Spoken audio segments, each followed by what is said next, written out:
This one's a bit graphic. Do you think you and your baby mama have issues? Let me introduce you to Kathrine Knight, one of the craziest psychos from Australia you will ever hear about. She grew up with a very dark childhood in Australia, being raped by her uncle at an early age, and then when she finally started having sex on her own, she would go to her mother's telling her that she didn't like some of the things that fellas would make her do, and her mom told her to just suck it up and put up with it. This made her go even more crazy. She started assaulting classmates. When she left high school, she couldn't even read or write.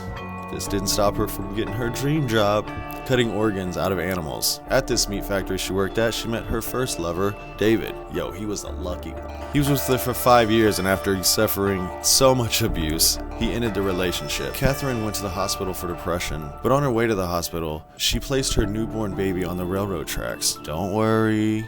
The baby was rescued by a homeless man seconds before the train came. When she got out of the hospital, she cut someone and demanded them to give her a ride to go find her ex.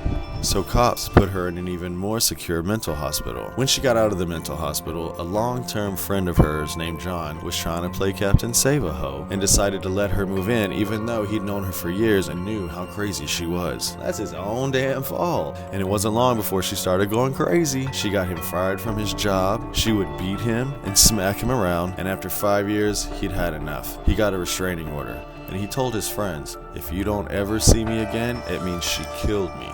What did he think was gonna happen? Shortly after that, he didn't show up at work. The neighbors and co-workers were concerned, so the cops went to his house. No one answered the door, so they broke in, and they found his body skinned like an animal. She stabbed him 38 times, and skinned him with the stab wounds intact. She had decapitated him, put his head in a pot, and boiled it with vegetables. She had taken other parts of him and prepared it with vegetables and had it cut up and on a plate for his kids, which were due to be home within the next hour. With the pot still going, they knew someone was home.